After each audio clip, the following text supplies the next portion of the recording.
We're continuing on with the revised cast rankings based on track records, today with the cast of All Stars 2. Arguably, this is one of the best cast seasons, but as we know Drag Race very well, that almost always goes hand in hand with a bad season. To be honest, it's not the worst season ever, but not a single episode in this season is without its flaws, and the clear misbalance between the cast when it comes to which season they were picked from does make it somewhat hard to rewatch. Of course, you may not agree with me, so that's maybe my unpopular opinion, wink wink. Since this is the season that introduced the lip syncing for the legacy format, we're finally changing the point system. As you can see, the low placement is not present, as seemingly nobody ever placed low on the second and the third season of All Stars. Yeah, sure, they tried to gaslight us into thinking that Chi Chi DeVayne was low in the second episode for the Divas Live thing challenge, but no, she was saved there. Some of you might ask, so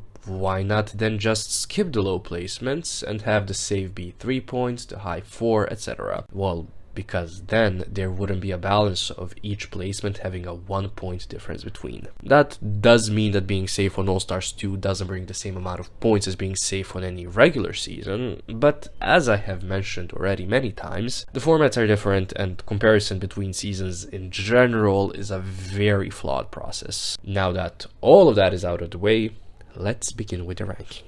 In last place, of course, is Coco Montrese, as she was eliminated in the first episode, and then she did not get to return in the 5th episode. She also did not win the reading mini challenge in that episode. I mean, she kind of was the worst one in that challenge. Coco was screwed from the get-go. As for the talent show, she was not allowed to do her great Janet impersonation, because the show could not bother buying the rights for a Janet song, or even making a track inspired by a Janet song that Coco could dance to. And so she had to, you know what she did. Even so, her performance in this episode ended up being iconic, maybe for the wrong reasons, but still. In the 9th place is the first queen in Drag Race's history that flat out quit the show, Adore Delano. We calculate Adore's PP score just for the first episode, as she did not even participate in the second episode's maxi challenge, let alone did she get to the runway portion of the episode. 1 point for her bottom 3 placement in the first episode divided by the 1 episode that she competed in gives us a 1 point per episode score. Good on Adore for quitting. To quote Alaska, I can't blame you, Adore. They went in really hard that first day, and if it had been me in your position, who knows? I might have done the same thing.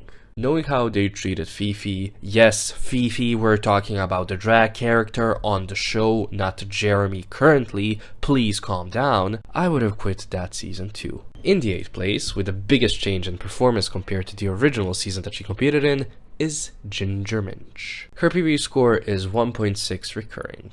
Listen, I'm a fan of Ginger, but she had just come off season 7, not winning it, getting the 2nd place, and she immediately went on to All Stars. There was no way that they were going to crown her again. If I were her, I would have waited for All Stars 3.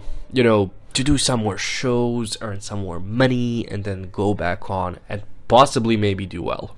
In the 7th place is I'm Roxy Andrews and I'm here to make it clear, with 12 points earned in the 7th episode that she competed in? Was in, is more like it, giving her this lovely headache-inducing PP score. She was up for elimination 5 times on this season. Each time she was saved from an elimination by either the fact that she was friends with someone or the fact that she was up against Fifi. But honestly, Roxy on this season was really enjoyable to watch. She overstayed her welcome, but that's not on her. In the 6th place is Fifi, starting the trend of queens placing a spot above their original placement because of Roxy's catastrophic PP score. Yeah, what can I say about Fifi's time on All Stars? One of my first analysis videos was literally about the fact that she was flat out set up to fail on All Stars.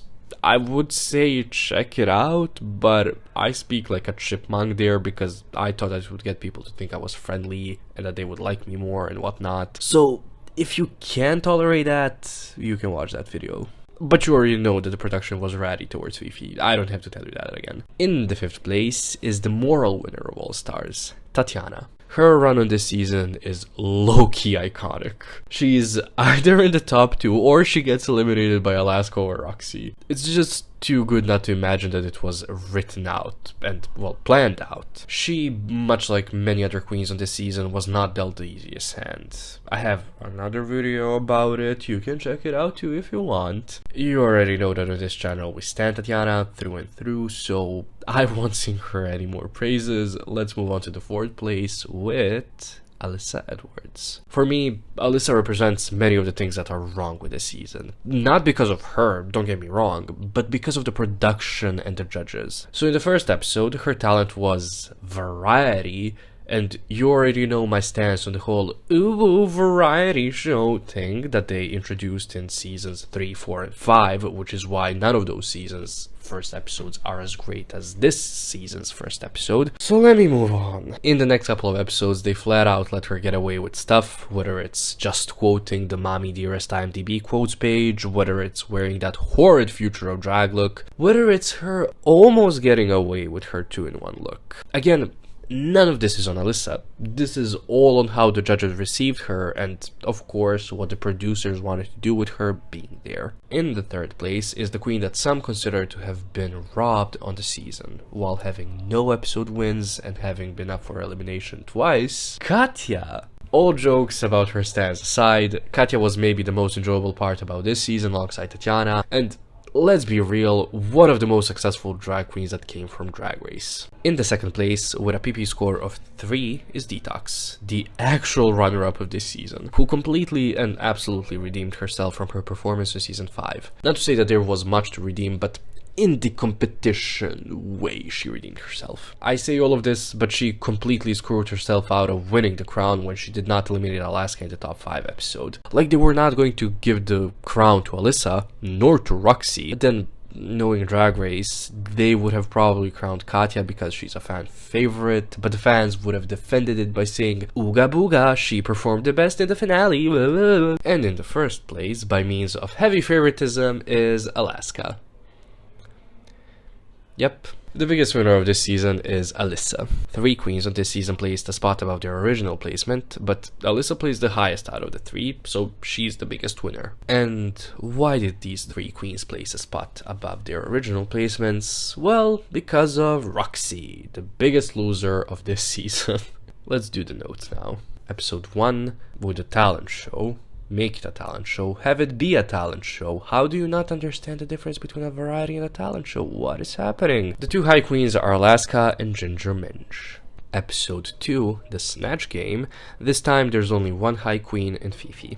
Episode 3 with Herstory of the World or Baddest Bitches in Herstory, either or. Now this one was just plain weird. Alaska did not get critiques for messing up her performance, Fifi's runway did not propel her to the high critiques, and Roxy was just kind of there in this episode. The critiques that were shown for these 3 were all like, here's something good, but here's also something bad. And then another judge will say something like, well, it may be bad, but will look good. And based on the edit, they're all safe, but if it were up to me, and if it were up to some logic, Alaska would have been low, Roxy safe, and Fifi high. That does not matter. Let's move on. Episode 4 with the drag shequels, I think that's what they were called, I can't remember. Again, this episode was weird. They chose to have a bottom 3, so you would assume that there would be a top 2 and a high queen, but Detox got safe critiques, like literally middle of the road.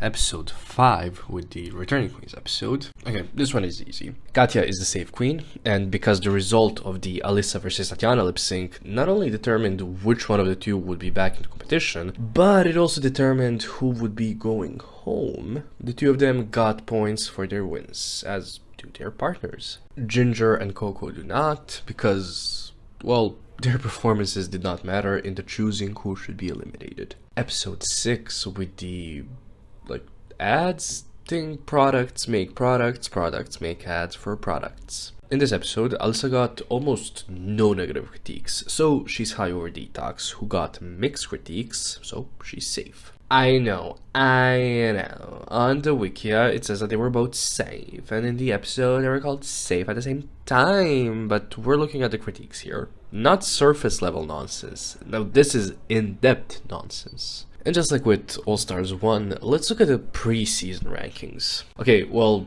this time at least one queen places the same, with Coco being last. 6 out of the 10 queens this season had a PP score higher than 3, so that's a larger fraction than on the first All Star season. So this is a very strong cast performance-wise as well. I can't wait to get to All Stars 3 so we can all laugh a little. Ginger is above Alaska, as Ginger won 3 mini challenges and Alaska won 4 minis. I find it amusing too that the overall score ranking matches the PP score ranking. This is of course due to the fact that all of these queens went far in their seasons, the lowest placing being Alyssa, who reached top 6 in a 13 queen season. The biggest drop was obviously Ginger's, while Detox and Alyssa both had a +5 jump on the final ranking. But Detox's is more impressive, as she ended up being the first runner-up of the season. And that's it. That's the video. If you heard any background noise here, the neighbors to my left are fucking, the neighbors to my right are just like sitting and talking. By the way, neighbors meaning neighbor and his girlfriend, not like my 2 male neighbors. God, I wish, but no. And the people below me are having a party, which is just lovely for my recording sessions at night. But yeah, as always, drop your unpopular opinions about this season in the comments if you want, and thank you for watching.